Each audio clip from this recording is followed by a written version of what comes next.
Well, Teverson, you chair the House of Lords EU Committee on Foreign Affairs, Defence and Development Policy, and they've produced a report today on relations between the EU and China. Could you tell us a bit about why the committee decided to look at that and a bit about how you conducted that inquiry? Well, we're at the beginning of the 21st century, and there's going to be a few very important players on the world stage. One of those will certainly be China, obviously the United States, but Europe also aspires to be a major player globally, and that's why we saw the relationships between Europe and China as being really, really important for the future. And Europe has a choice to make. Is it going to step up to that responsibility globally and match China in all sorts of ways, or is it going to be in decline and not really be a player on the world stage? The committee, I understand, went to China and met some senior officials in the Communist Party there. Could you perhaps tell us a bit about the trip?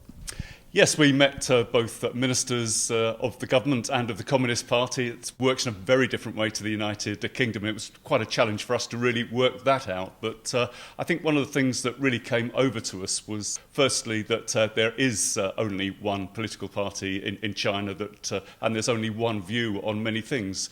I think one of the key messages that came over to us, or two of them, one is that China is very proud of its nation now and its development, and certainly sees itself as one nation, and whether that's Taiwan, Hong Kong and China as a whole, lots of issues around there. The other area that came out very strongly was one about economic development.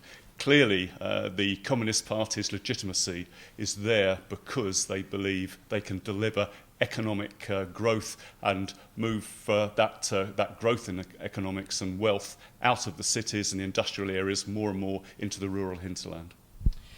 The report mentions that the huge trade imbalances between the EU and China may have contributed to the financial crisis that the world is currently undergoing. Do you think it's in the interests of both the EU and China to deal with that? And what do the committee make any suggestions about how to do that? Well, one of the things which I think has worked well, maybe despite the pessimists, is that there haven't been any real trade fallouts between the Western world, Europe and America and China over this last difficult 18 months, despite the huge trade imbalances that there are from China to the West. But we think that can't go on forever. At a certain point, the Western's tolerance of an undervalued Chinese currency they're going to find that very difficult domestically with voters. So what we're saying is that this has to be resolved, and Europe has to work with the United States to resolve it. But if it isn't, then there's a real risk of trade wars and protectionism down the line. You also call on EU member states to work together and put their combined EU interests above national interests when they deal with China.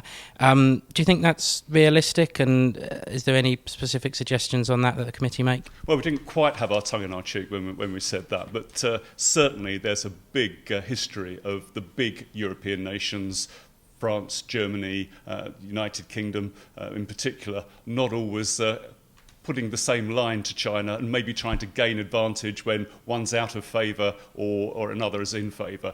What we're saying is got to be pragmatic about this, in that Europe needs to decide what are nation-state responsibilities and which is Europe best at negotiating together.